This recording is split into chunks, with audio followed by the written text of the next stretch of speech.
கிறிஸ்துவுக்குள் பிரியமான தேவனுடைய பிள்ளைகளே, கர்த்தராகிய இயேசு கிறிஸ்து நம்ம யாவரையும் ஆசீர்வதிப்பாராக. காட் பிளஸ் யூ பிரியமானவர்களே.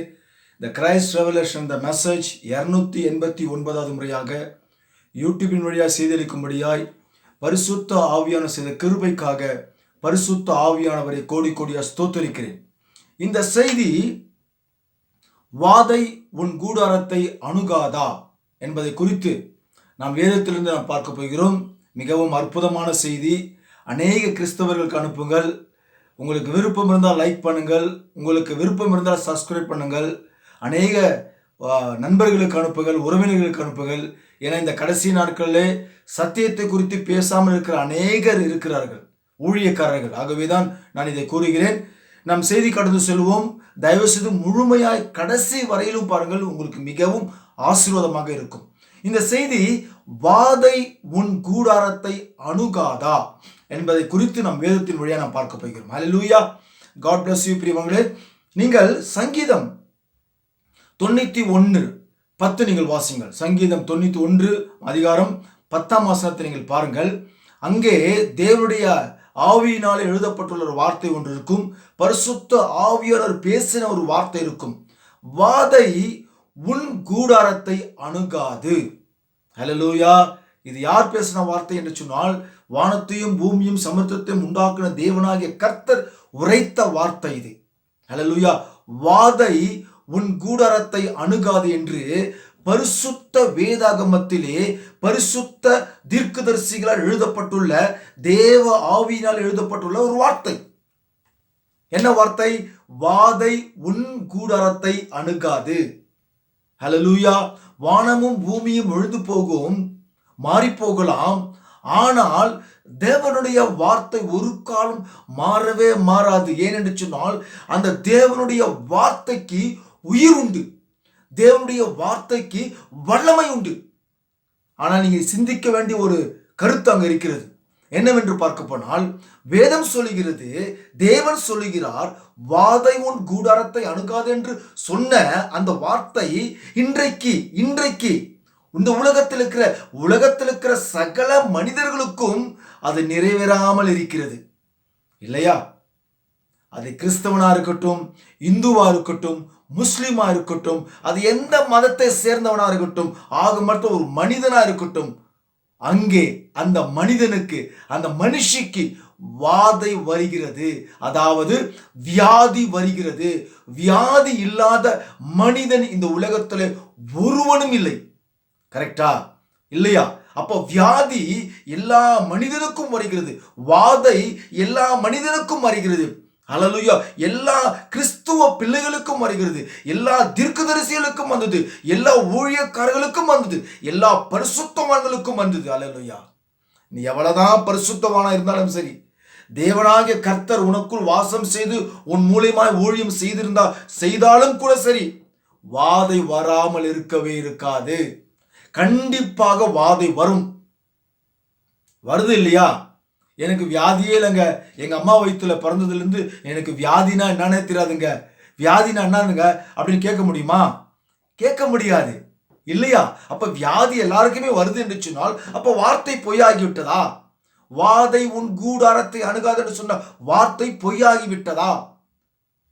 தேவன் உரைத்திருக்கிறாரே, அப்ப எல்லாருக்குமே வியாதி வருதே, அப்ப வார்த்தை எங்க நிறைவேறாமல் இருக்கிறதே, அப்ப தேவன் பொய் பேசிவிட்டாரா? சற்று சிந்தித்து பாருங்கள் தயவு செய்து. இந்த உலகத்திலே எவ்வளவு பெரிய மகா பரிசுத்தவானா இருந்தாலும் கூட சரி, ஆனால் வியாதி வரும். ஆனால் வியாதி வரும்பொழுது அதற்கு பிற்பாடு தேவன் நமக்கு என்ன சொல்லி இருக்கிறார் என்பதை குறித்து நான் உங்களிடத்தில் காண்பிக்க போகிறேன். தேவன் என்னோடு பேசின வார்த்தைகளை குறித்து உங்களோடு பேச போகிறேன். தேவன் கற்றுக் கொடுத்ததை குறித்து உங்களோடு நான் வாசிக்க போகிறேன். கிறிஸ்து கற்றுக் கொடுத்ததை பரிசுத்த ஆவியானவர் வரும்பொழுது சகல சத்தியத்துக்குள் வழிநடத்துவார் என்று சொன்னார் இல்லையா? அவர் என்னிடத்தில் என்ன பேசினார் என்பதை குறித்து நான் உங்களிடத்தில் காண்பிக்க போகிறேன். ஆனால் இப்பொழுது வாதை என்பது, வியாதி என்பது எல்லா மனிதனுக்கும் வருகிறது இல்லையா? சரி, ஆனால் தேவன் பொய் பேசிவிட்டார் என்பது எனக்கு குறித்து தெரியல. ஆனால் தேவன் பொய் பேசாதவர். நீங்கள் வாசித்து பாருங்கள். என்னாகமம் 23ஆம் அதிகாரத்திலே 19ஆம் வசனத்தை நீங்கள் வாசித்து பாருங்கள். அங்கே ஒரு வார்த்தை இருக்கும், மிகவும் அற்புதமான ஒரு வார்த்தை. அருமையான கிறிஸ்தவ நண்பர்களே, இந்த வார்த்தையை நீங்கள் நழுவ விடாதீர்கள் தயவு செய்து. வசனம் சொல்கிறது, பொய் சொல்ல தேவன் ஒரு மனிதன் அல்ல. அல்லேலூயா. பொய் சொல்ல தேவன் ஒரு மனிதன் அல்ல. மனம் மாற அவர் ஒரு மனு புத்திரனும் அல்ல. அவர் சொல்லியும் செய்யாதிருப்பாரோ, அவர் வசனித்தும் நிறைவேற்றாமல் இருப்பாரோ, அவர் வசனித்தும் நிறைவேற்றாமல் இருப்பாரோ. ஆக தேவன் பொய் சொல்ல மாட்டார். அவர் மனம் மாறுவதற்கும் மனுபுத்திரனும் அல்ல. இல்லையா? வசனம் சொல்லுகிறது இல்லையா? தேவனுடைய வார்த்தை கூறுகிறது இல்லையா? அப்படி இருக்கும்பொழுது, ஆனால் இன்றைய காலத்திலே வாதை இன்றைக்கு எல்லா மனிதனுக்கும் வந்து கொண்டிருக்கிறது. ஆனால் ஆண்டவர் சொல்றாரு, நான் பொய் சொல்லல, நான் மனுஷன் இல்ல, மனம் மாற மாட்டேன், வாதை வராதுன்னா வராது, அவ்வளவுதான் அப்படின்னு அவர் சொன்னவரு. ஆனா இன்றைக்கு அநேகருக்கு வாதை வந்து கொண்டிருக்கிறது. அந்த வாதை போக வேண்டும் என்பதற்காக அவர் சில மருந்துகளை நமக்கு கொடுத்திருக்கிறார், சில மாத்திரைகளை நமக்கு கொடுத்திருக்கிறார். அதை குறித்து நாம் பார்ப்போம். ஆனால் இப்போ இந்த வார்த்தை ஏன் இந்த சரீரத்திலே நிறைவேறாமல் இருக்கிறது?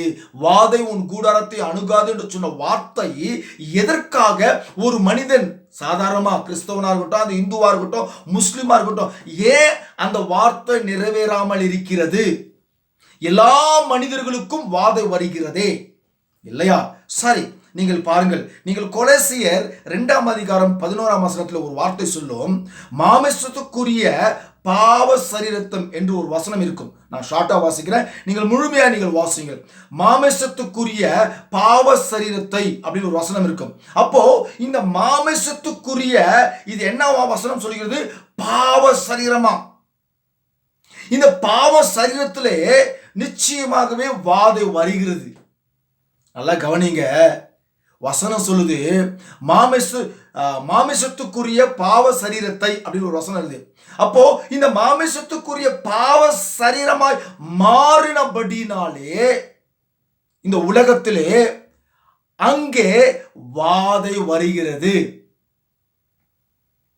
பிரதர் இருக்கட்டும், பிரதர் மாமிசத்துக்குரிய பாவ சரீரமாக கூட இருக்கட்டும் பிரதர், நான் இல்லைன்னு சொல்ல பிரதர். கிறிஸ்தவ நண்பர்களே, சில கிறிஸ்தவர்கள் சொல்லுவார்கள் இப்படியாக, இருக்கட்டும் பிரதர், ஆனா இருந்தாலும் கூட தேவன் மனமாறாதவர், பொய் சொல்லாதவர்.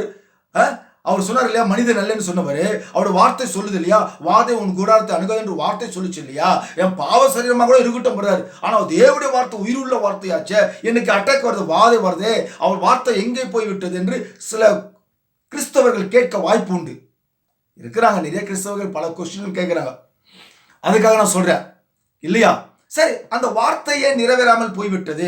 சரி, நீங்கள் பாருங்கள், ஒரு வசனத்தை காண்பிக்கிறேன். ஏசாயா 28ஆம் அதிகாரம் 15ஆம் வசனத்தை நீங்கள் பாருங்கள். ஏசாயா 28:15, நீங்கள் மரணத்தோட உடன்படிக்கையையும், ஹல்லேலூயா, நீங்கள் மரணத்தோட உடன்படிக்கையும் பாதாளத்தோட ஒப்பந்தமும் பண்ணினோம். வாதை பெருவெள்ளம் புரண்டு வந்தாலும் எங்களை அணுகாது. நாங்கள் பொய்யை எங்களுக்கு அடைக்கலமாக்கி மாயையின் மறைவிலே வந்து அடைந்தோம் என்கிறீர்கள். இப்போ இந்த வசனத்தை, ஏசாயா 28ஆம் அதிகாரம் 15ஆம் வசனத்தை, இந்த வார்த்தையை நான் உங்களை ஏதேன் தோட்டத்துக்கு அழைத்து கொண்டு போகிறேன். அல்லேலூயா. நான் மீண்டும் வாசிக்கிறேன், கவனிங்கள் தயவு செய்து. ஏசாயா 28:15, நீங்கள் மரணத்தோடு உடன்படிக்கையும், அல்லேலூயா, மரணத்தோடு உடன்படிக்கை ஏற்கனவே ஏதேன் தோட்டத்திலே அங்கு செய்து விட்டார்கள். பாதாளத்தோடு ஒப்பந்தமும் பண்ணினோம். அல்லேலூயா. அருமையான கிறிஸ்துவ நண்பர்களே, அருமையான ஊழியக்காரர்களே, அருமையான தேவ மனிதர்களே, சற்று சிந்தித்து பாருங்கள் தேவனுடைய வசனத்தை. இந்த ஏசாயா 28ஆம் அதிகாரம் 15ஆம் வசனத்தில் சொல்லுகிறது, மரணத்தோட உடன்படிக்கை பண்ணினோம். ஹல்லேலூயா. உடன்படிக்கையும் பாதாளத்தோடு ஒப்பந்தமும் பண்ணினோம். ஹல்லேலூயா. இந்த வார்த்தை எங்கே நடந்தது என்று சொன்னால், நீங்கள் ஆதியாகமம் 3ஆம் அதிகாரம் அங்கே 4ஆம் வசனத்தில் நீங்கள் பார்க்க போனால், ஏவாளும் அங்கே சர்ப்பம் சொல்லக்கூடிய அந்த மிருகம் சொல்லக்கூடிய அந்த சர்ப்பமும், அநேக வீடியோக்களை பேசுகிறேன், அதிகமாக பேச முடியாது, ஏன்னா நிறைய வார்த்தைகள் உங்களோட பரிசுத்தாவின் கொடுத்தது உங்களிடத்தில் பேச வேண்டும். ஆகவே நான் ஷார்ட்டாக பேசுகிறேன். விசுவாசிப்பவர்கள் விசுவாசிக்கலாம். ஏதேன் தோட்டத்திலே சர்ப்பம் சொல்லக்கூடியது அது ஒரு பாம்பல்ல, அது ஒரு மிருகம். அந்த மிருகம் மனிதனை போலவே இருக்கக்கூடிய ஒரு மிருகம். அந்த மிருகம் ஆதாமை சாயலிலே, ஆதாமை போல, இப்ப நான் ஆதாம் வச்சுங்களேன், என்னை போலவே இருக்கக்கூடிய அது ஒரு சர்ப்பம். அந்த சர்ப்பத்தை பார்த்தீங்கன்னா பாதி மனிதனாகவும் பாதி மிருக சாயலாகவும் அது இரண்டும் கலந்து அது இருக்கக்கூடிய அது மிருகம். அதுக்கு பேர் தான் சர்ப்பம். எத்தனை பேர் விசுவாசிக்கிறேன்னு தெரியல, ஆனா இதுதான் தேவனுடைய வார்த்தை, இதுதான் உண்மையான சத்தியம், இதுதான் உண்மையான வெளிப்பாடு, இதுதான் உண்மையான மறைப்பொருள். இது பரிசுத்த ஆவியானவர் உரைத்த வார்த்தை. இது கர்த்தர் உரைக்கிற வார்த்தை, நான் உரைக்கிற வார்த்தை இல்ல, கர்த்தர் உரைத்த வார்த்தை இது. அல்லேலூயா. ஆகவே இந்த சர்ப்பம் சொல்லக்கூடிய மனித மிருகம் இங்கே ஏதேன் தோட்டத்திலே ஏவாளோடு பேசிக்கொண்டிருந்தது. என்ன பேசிக்கொண்டிருந்தது? இது சாத்தான் கேட்கிறான் ஏவா கிட்ட. சாத்தான் கேட்கிறான், சர்ப்பம் கேட்குது, பிசாசு கேட்குது ஏவாள்கிட்ட, நீங்கள் தோட்டத்தின் சகல கனிகளையும் புசிக்க வேண்டாம் என்று தேவன் சொன்னாரா என்று கேட்கிறார். அல்லேலூயா. இங்க ஏவாள் சொல்லுகிறாள், இல்ல இல்ல, தோட்டத்தில் உள்ள சகல கனிகளையும் புசிக்கலாம், நடுவில் இருக்கிற நன்மை தீமை அறியத்தக்க விருட்சத்தின் கனியை புசிக்க கூடாது என்று அவர் கட்டளையிட்டார். அப்படி நாங்கள் புசிக்கும் நாளிலே சாகவே சாவோம் என்று கூறியிருக்கிறார் என்று இந்த ஏவாள் சாத்தான் இடத்துல, சர்ப்பம் இடத்துல, பிசாசின் இடத்துல, இந்த மிருகத்தின் இடத்துல பேசியது. அப்பொழுது இந்த சர்ப்பம் சொல்லக்கூடிய அந்த மிருகம் சாத்தான் இந்த ஏவாள் இடத்துல சொன்ன ஒரு வார்த்தை என்னவென்று சொன்னால், நீங்கள் புசிக்கும் நாளிலே உங்கள் கண்கள் திறக்கப்படும் ஏவாள், நீங்கள் நன்மை தீமையை அறிந்து தேவர்களைப் போலவே இருப்பீர்கள் ஏவாள், உங்களுக்கு மரணமே இல்லை ஏவாள். அங்கே ஏதேன் தோட்டத்திலே சர்ப்பம் சொல்லக்கூடிய அந்த மிருகம் ஏவாள் இடத்திலே ஒரு உடன்படிக்கை பண்ணினாள். அல்லேலூயா. அங்கே நடந்தது உடன்படிக்கை. அல்லேலூயா. என்னது? மரணத்தோடு உடன்படிக்கையும் பாதாளத்தோடு ஒப்பந்தமும். அந்த சர்ப்பம் சொல்லக்கூடிய அந்த மிருகம் சாத்தான் ஏவாள் இடத்துல உடன்படிக்கை செய்தார்கள். அங்கே ஒரு அக்ரிமெண்ட் நடந்தது ஏதேன் தோட்டத்திலே. உங்களுக்கு மரணமே இருக்காது, உங்களுக்கு சாவு என்பதே உங்களுக்கு வராது, உங்கள் கண்கள் திறக்கப்படும், நன்மை தீமை அறிந்து கொள்வீர்கள் என்று அங்கே ஒரு உடன்படிக்கை அங்கே நடந்தது. அங்கே ஒரு அக்ரிமெண்ட் நடந்தது. ஏவாள் சொன்னான், இல்லையே, என் ஆண்டவர் சொன்னாரே மரணமே வராது என்று. இல்லை ஏவாள், இல்லை. சில பேர் சொல்லுவாங்க, என்கிட்ட சொல்லுவாங்க சில நண்பர்கள்லாம், என்ன சொல்லுவாங்கன்னா, பிரதர் நீங்க ரொம்ப கொஞ்சம் ஒரு ஆவேசமா பேசுற மாதிரி இருக்குது, நீங்க ரொம்ப கோபமா பேசுற மாதிரி இருக்குது அப்படின்னு என்கிட்ட பேர் சொல்லுவாங்க. நானும் எவ்வளோ ஸ்லோவா பேசணும்னு தான் முயற்சி பண்றேன். ஆனா சாத்தான் எப்படி தான் பேசினா, இப்ப நான் பேசுற மாதிரிலாம் சாத்தான் பேசல.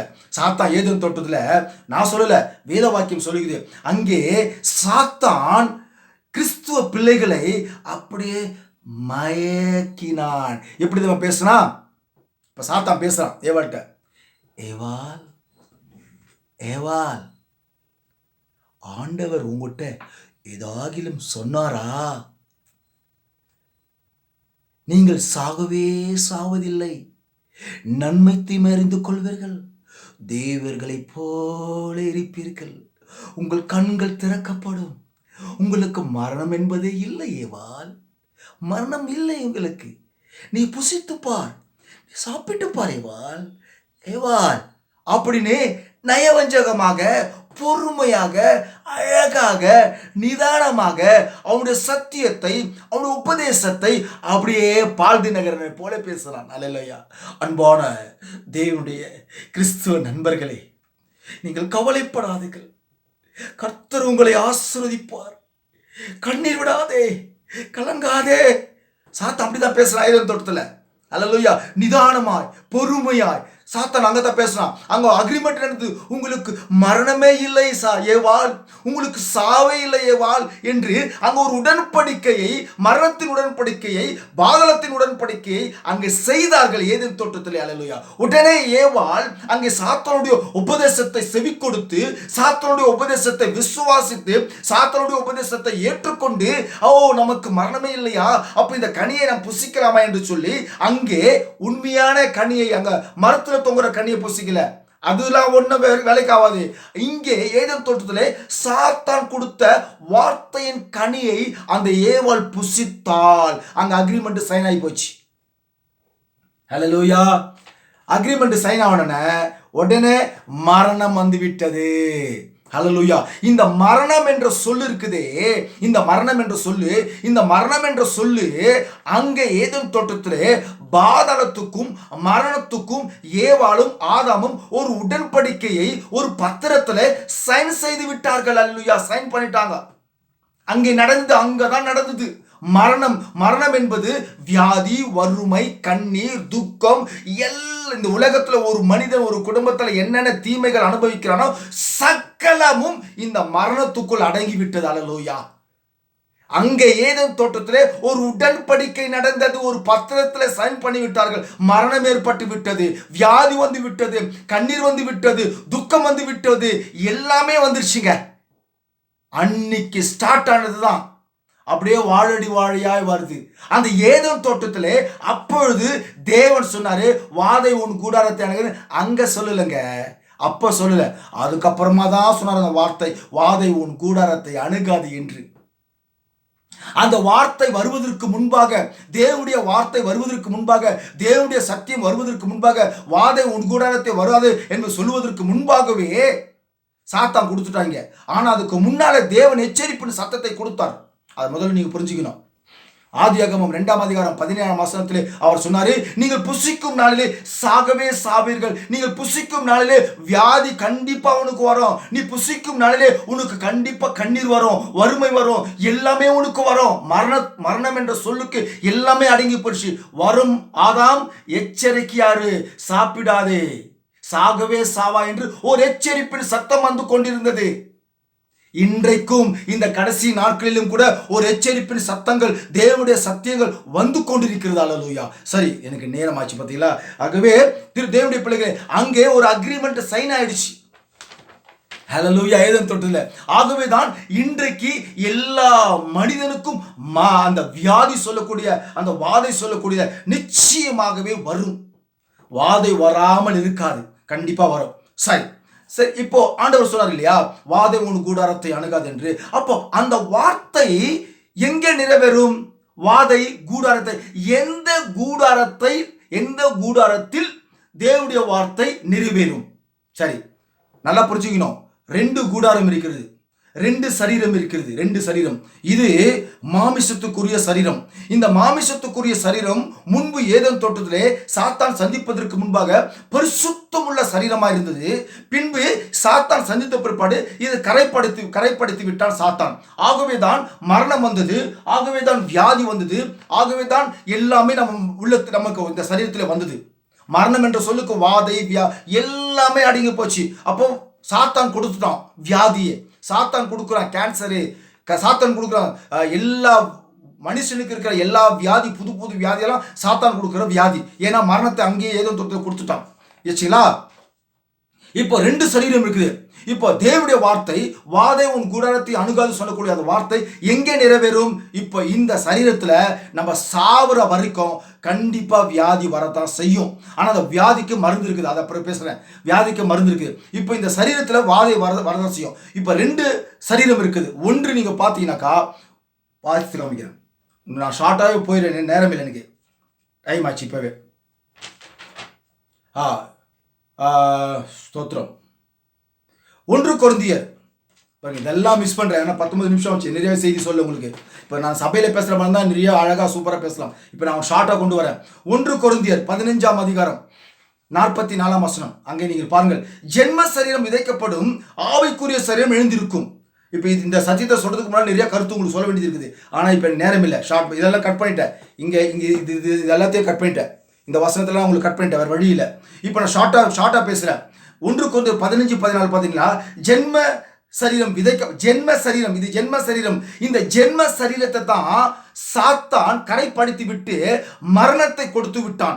இந்த ஜென்ம சரீரத்தை தான். இந்த மரணம் நமக்கு வந்த பிற்பாடு தான் வியாதி வருது. ஆகவே எல்லா பரிசுத்தவான்களுக்கும், எல்லா தீர்க்கதரிசிகளுக்கும், எல்லா தேவ மனிதர்களுக்கும், எல்லா புறஜாதிகளுக்கும் நமக்கு இந்த ஜென்ம சரீரத்தில் இந்த வியாதி மரணம் சொல்லக்கூடியது கண்டிப்பாய் வரும். ஆனால் ஆண்டவர் சொன்னார் இல்லையா, வாதை உன் கூடாரத்தை அணுகாது என்று. அது எங்கே நிறைவேறுதுன்னு சொன்னால், ஜென்ம சரீரம் விதைக்கப்படும், ஆவிக்குரிய சரீரம் எழுந்திருக்கும். ஹல்லேலூயா. நம்மளுக்கு ஒரு ஆவிக்குரிய சரீரம் இருக்கிறது. அந்த ஆவிக்குரிய சரீரம் சொன்னார் இல்லையா, அந்த ஆவிக்குரிய சரீரம் வேற எங்கேயுமே இல்லை, இந்த மண்ணான சரீரத்துக்குள்ள ஒட்டி நிற்குது. கிரீப்பர் டைட்டா சீல் போட்டு வைக்கல.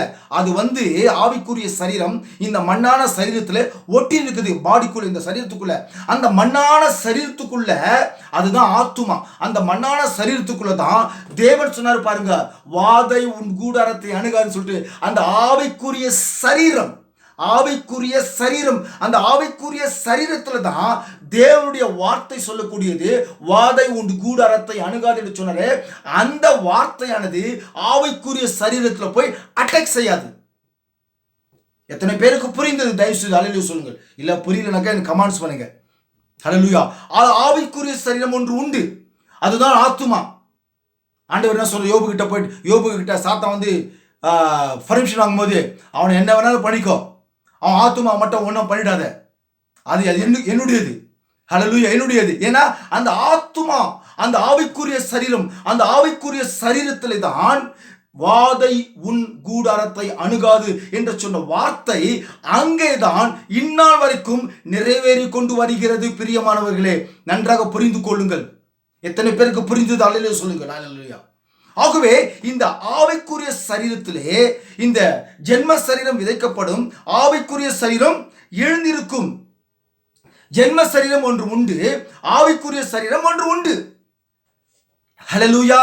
எத்தனை பேர் சொல்லுங்க ஹல்லேலூயா. ஆக இந்த ஆவிக்குரிய சரீரத்தை உங்களாலே பார்க்க முடியாது. ஆனால் ஆவிக்குரிய சரீரம் ஒன்று இருக்கிறது என்று சாத்தானுக்கு நன்றாகவே தெரியும். அந்த ஆவிக்குரிய சரீரம், நமக்குள் இருக்கிற ஆவிக்குரிய சரீரத்தை தான் கர்த்தர் சொன்னாரு, வாதை உன் கூடாரத்தை அணுகாது. ஆனால் இங்கே சொல்லப்பட்டு பாருங்க, சாத்தான் ஒரு அக்ரிமெண்ட் போட்டாம பாருங்க.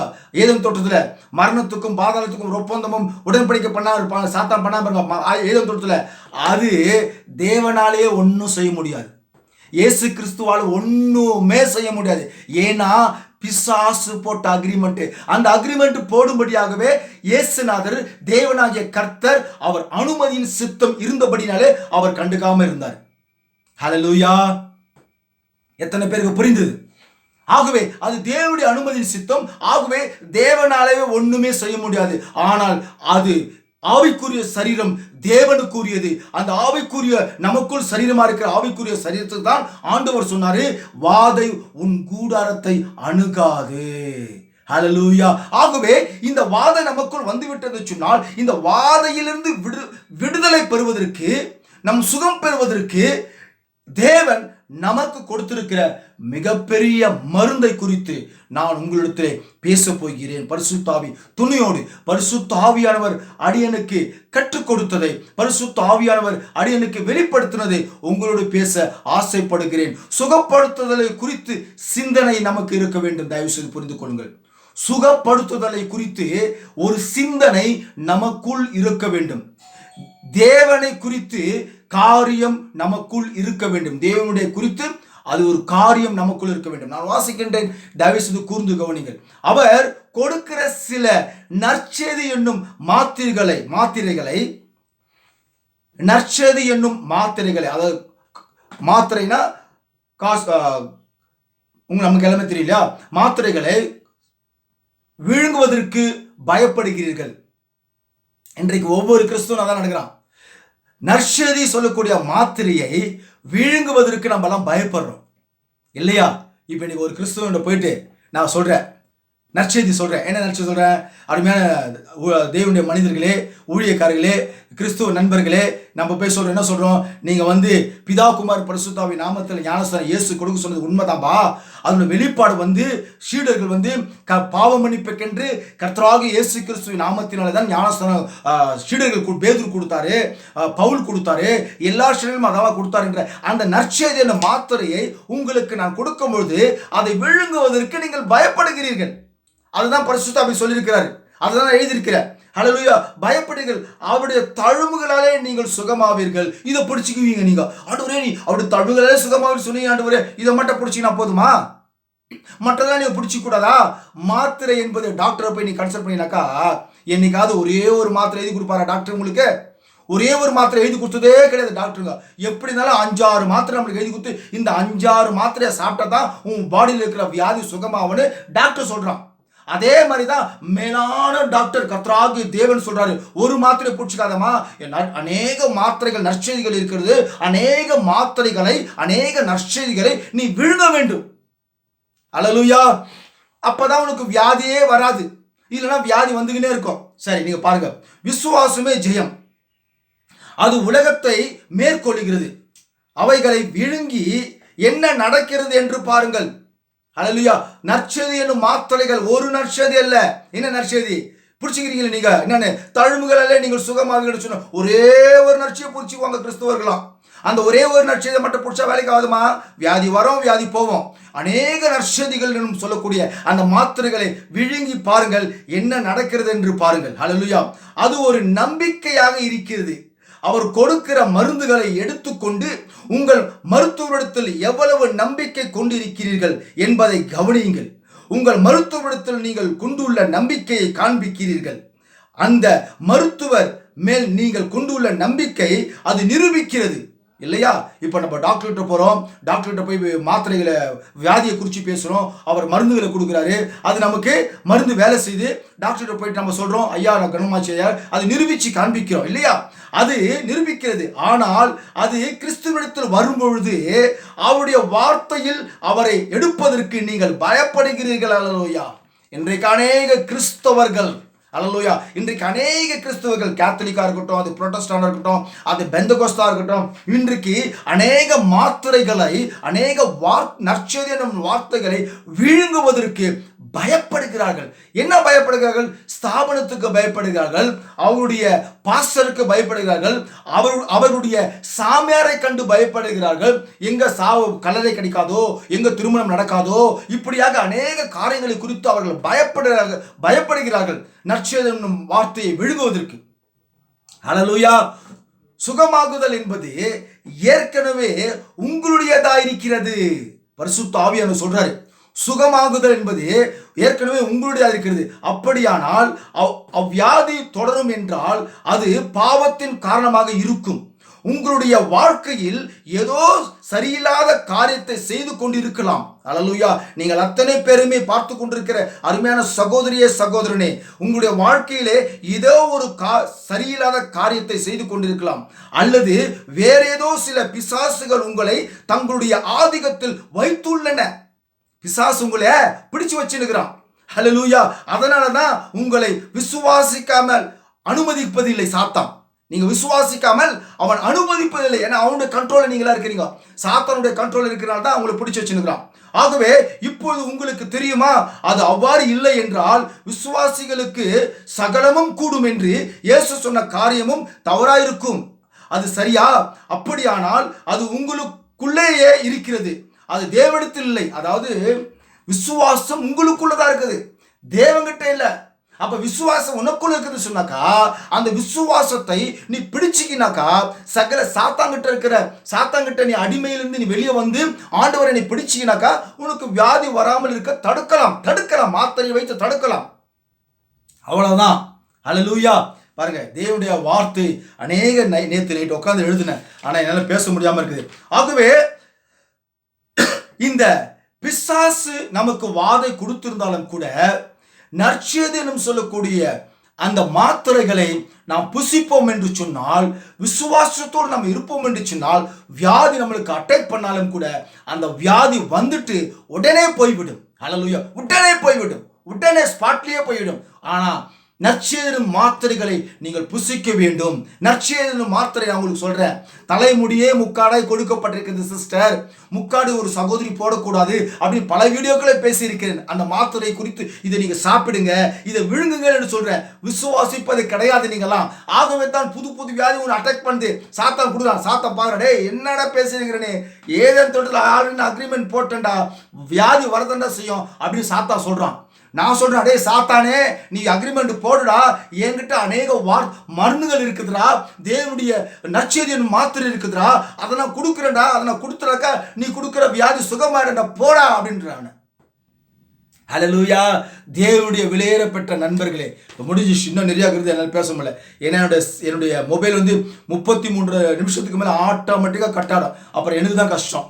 அதனால செய்தி என்னால் பேச முடியல. கர்த்தருக்கு ஸ்தோத்திரம்.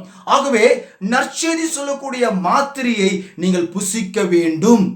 அந்த நற்செய்தி சொல்லக்கூடிய மாத்திரைகளை புசிக்கவில்லை என்று சொன்னால் வியாதி உங்களுடைய சரீரத்தை விட்டு சீக்கிரமாக போகாது.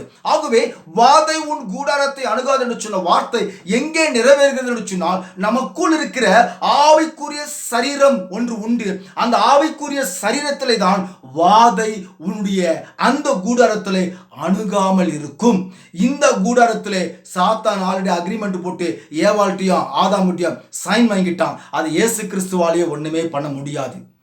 ஆகவே வாதைகள் நிச்சயமாக அநேக கிறிஸ்தவர்களிடத்திலும் அநேக உலகப்பிரமாண மனிதர்களிடத்திலும் நிச்சயமாக வரும். ஆனால் அந்த வாதை வராமல் இருக்க தடுப்பதற்கு நற்செய்தி என்னும் வார்த்தைகளை, வெளிப்பாடு என்னும் வார்த்தைகளை, மறைப்பொருள் என்னும் வார்த்தைகளை, ரகசியம் என்னும் வார்த்தைகளை, மருந்துகளை கர்த்தர் நமக்கு கொடுத்திருக்கிறார். அதை நாம் புசிப்போம் என்று சொன்னால் வாதை வந்தாலும் நம்மை விட்டு சீக்கிரமாக விலகி போய்விடும். அல்லேலூயா. God bless you பிரியமானவர்களே. அடுத்த புதிய செய்தியோடு உங்களை சந்திக்கிறேன். God bless you.